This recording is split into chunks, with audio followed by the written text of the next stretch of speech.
अब ये क्वेश्चन क्या बोल रहा है, a block A with mass 100 kg is resting on another block B of mass 200 kg। ये ए ब्लॉक है जिसका मास है 100 kg का, और ये बी ब्लॉक है जिसका मास है 200 kg का। तो ये दोनों मास हमें गिवन है।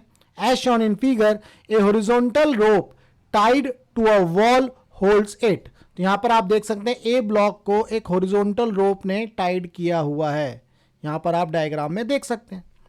The coefficient of friction between A and B is 0.2।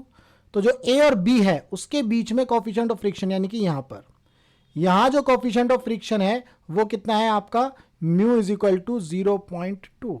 ये आपको याद रखना है। While coefficient of friction between B and ground is 0.3। That means यहां पर जो कोफिशिएंट ऑफ फ्रिक्शन जो है बी और ग्राउंड में है वो कितना है, 0.3। ठीक है जी। The minimum required force F to start moving B will be. यहां पर B के ऊपर एक फोर्स लगाया जा रहा है कैपिटल F। ये जो है हमें निकालना है मिनिमम फोर्स। ये मिनिमम फोर्स कितना होगा, पहले आपको ये समझना है। जब इसके ऊपर फोर्स F लगाया जाएगा तो B जो है राइट डायरेक्शन में मूव करेगा, तो जो ग्राउंड है वो रेस्ट में है, ग्राउंड तो रेस्ट में, तो ग्राउंड जो है B के ऊपर फोर्स ऑफ फ्रिक्शन लगाएगा लेफ्ट डायरेक्शन में। ठीक है जी।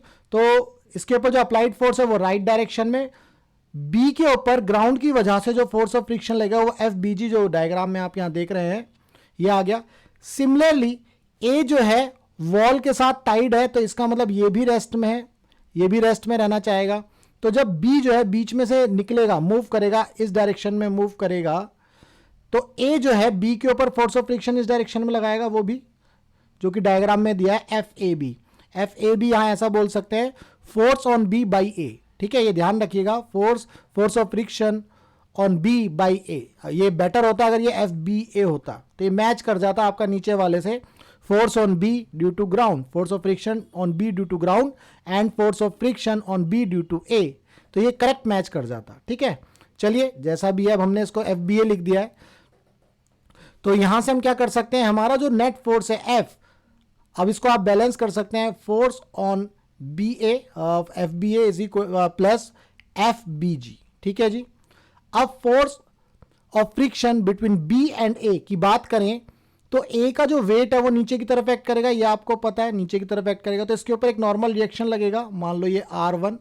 ठीक है, तो एफ बी ए अगर आप लिखोगे तो वो लिखोगे म्यू, इसके बीच का जो म्यू है वो है 0.2, और R1 मान लो R1 जो है वेट के इक्वल होगा, किसके वेट के, सिर्फ ए का मास कंसीडर करेंगे, तो ए का मास है 100 इंटू 10। क्लियर है, plus force of friction between B and G, जब बी और जी के बीच में फोर्स ऑफ फ्रिक्शन लगेगा तो उसका जो कोफिशिएंट ऑफ फ्रिक्शन है 0.3 क्वेश्चन में गिवन है। तो यहां पर जो नॉर्मल रिएक्शन लगेगा वो इस तरह से लगेगा, मान लो ये है R2।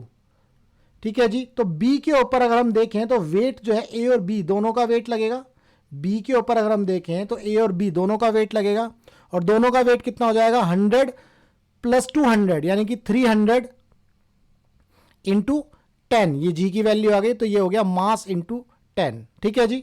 तो इसको आप सॉल्व कर लेंगे, तो इसको जब आप सॉल्व करेंगे तो ये 10 से ये 10 उड़ जाएगा, ऐसे ही यहां पर इसको सॉल्व करेंगे तो ये 10 से ये 10 उड़ गया जी। तो यहां कितना आ गया, 200, यहां आ गया 200, और यहां पर आ गया 900। तो जब इसको सॉल्व करेंगे तो कितना आ जाएगा, 1100 न्यूटन। तो ये होगा आपका अप्लाइड फोर्स 1100 न्यूटन। तो इस हिसाब से हमारा जो थर्ड ऑप्शन है वो बिल्कुल सही है। तो आपको जब ये क्वेश्चन सॉल्व करना है तो पहले ये पता होना चाहिए कि जो फोर्स ऑफ फ्रिक्शन है वो कौन कौन से फोर्स ऑफ फ्रिक्शन है और किस किस डायरेक्शन में लग रहे हैं।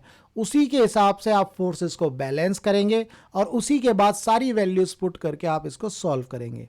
उम्मीद करता हूं आपको इस क्वेश्चन का जो कॉन्सेप्ट है वो क्लियर हुआ।